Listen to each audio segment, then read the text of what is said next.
The information shared in this episode is not intended to serve as a substitute for mental health services and is only intended to provide education and information to you, the listener.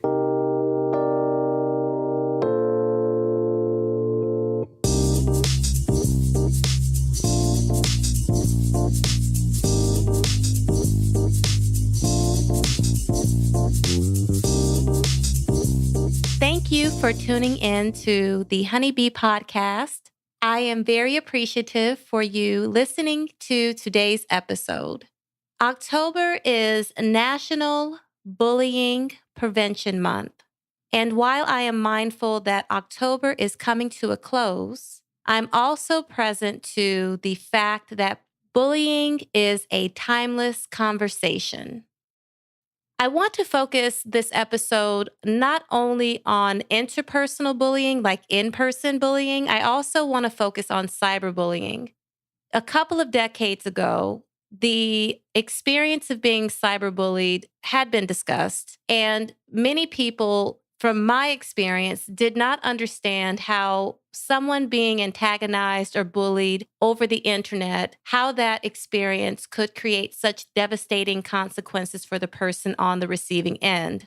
Oftentimes, the report of being cyberbullied had been met with validation and support, and there were other times where there would be the response or energy of, well, just log off, dismantle your profile, turn your computer off, it's not a big deal.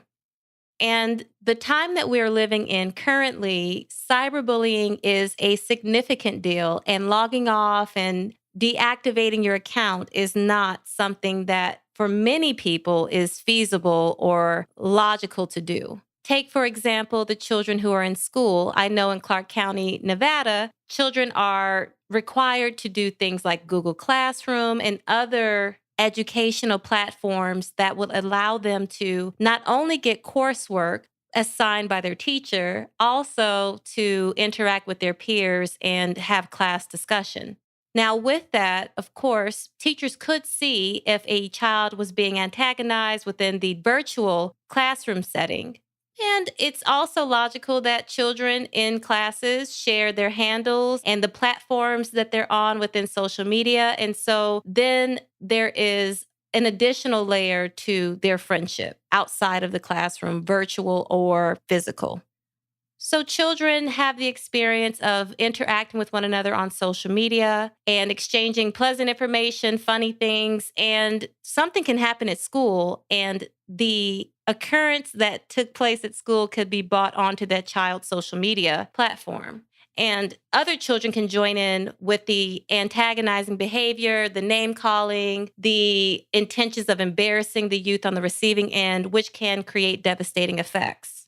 And the interesting piece that many of us adults did not have the experience of, which is a gift and a curse, in my opinion, is how the interwebs work. So while something may happen at one school when I was growing up, and I might be teased about it at my school, it wouldn't really get off the campus. People didn't really get to know so many students from different schools because there was not so much access to one another in the way that there is now.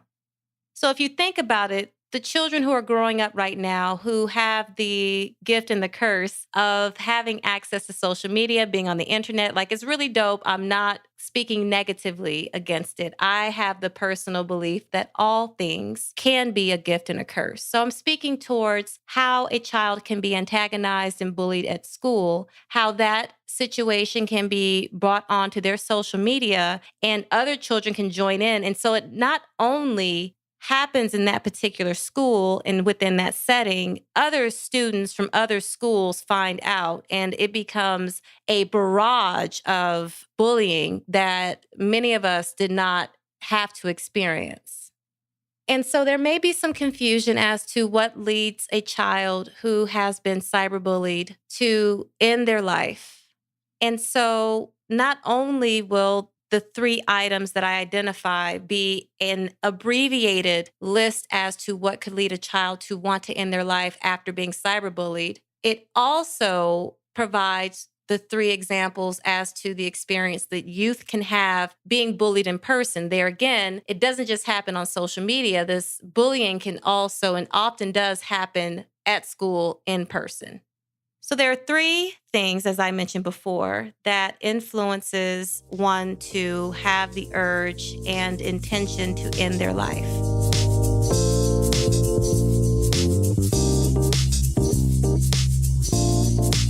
The first is called thwarted belongingness. Human beings, since the beginning of time, are tribal by nature. Having a tribe or a group that one belongs to not only allowed one to feel safe and be safe because it's a part of the collective, it also aided in facilitating the sense of belongingness and being accepted. When the experience of bullying happens to us, we then have the experience of being lonely, being isolated. There is a lack of give and take in relationships. And when we are on the outs from the group, whatever that group may be, not to mention if it is on the outs with the quote unquote popular people, it becomes really easy to internalize that experience and have the sense that one's life is not worth living, or that there is something inherently flawed or unlovable about the self, about one's self, when an individual is isolated and unable to have a sense of belonging to the collective. The second experience, typically had by people who have an urge to end their life intentionally, is that of perceived burdensomeness. Perceived burdensomeness is indicated by feelings of self-hatred. And basically, it is the sense of one's life being less valuable than one's death. I've had the experience of speaking to people who have had suicidal ideation, and they are able to name off ways that their death, from their perception, would be an asset to their friends and their family members. For example, my family member wouldn't have to worry about the quality of my health. My family member wouldn't have to worry about the financial obligations that are associated with me. My friends and people that I'm associated with would not have to be weighed down by my existence because everything that I do is wrong. So to have the sense that one's death is more valuable than one's life is the experience of perceiving themselves as burdens to their family and the people who care about them.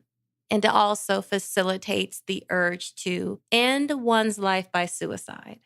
As I've mentioned before, children who are bullied online are also bullied in person. And so being bullied online or in person leads to an increase in sadness, worry, having an unpleasant attitude towards oneself, as well as a greater likelihood to want to be absent from school, in addition to other problems. Now, I think that there are lots of things, many things that can be done to reduce the bullying that's happened. And I would love to consult with other people about ideas that they have. A couple of ideas that I have, though, is to have a child engaged in pro-social activities that do not require them to be on the internet in order to interact with others. In no way am I suggesting to never allow a child to be on the internet because, again, that is not realistic in the world that we're living in right now. What I offer is the possibility of the child doing something like joining a sports club or going to church or working within a group that practices the same hobbies or engages in the same interests as the child in question.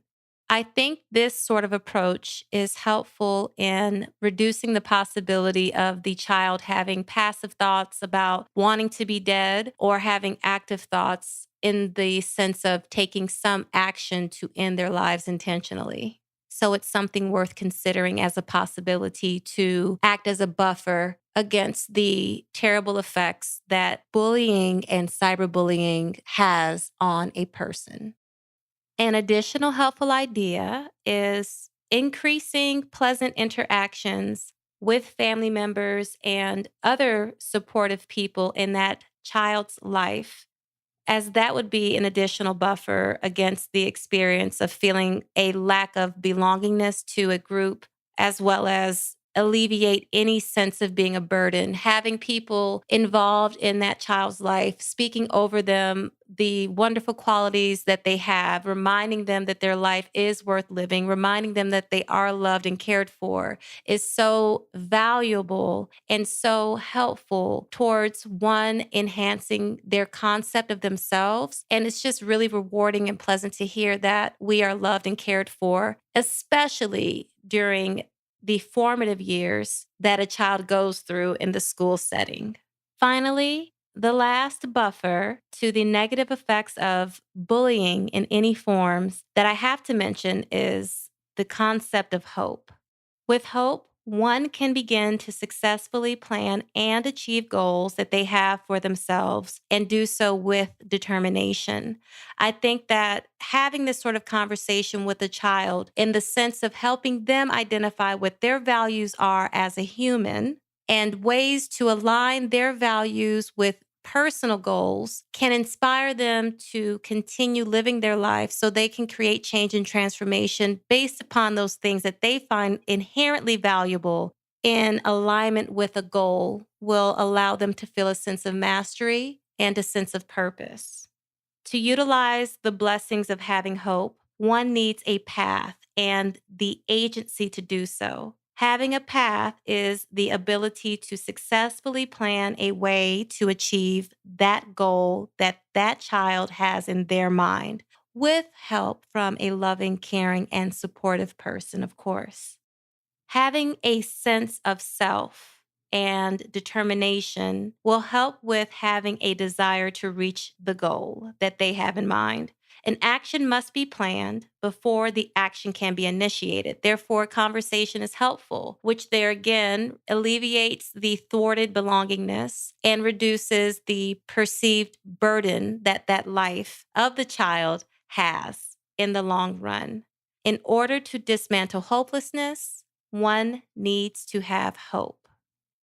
Again, I really appreciate you for tuning in to today's episode. If ever you have feedback for me, so long as it is respectful and constructive, I'm here for it. Please hit me up. Go to my website. It is myhoneybeetherapy.com. You will find the different social media platforms that I am attached to, as well as the ways to contact me by email. Thanks again for tuning in to today's episode. Until next time, peace.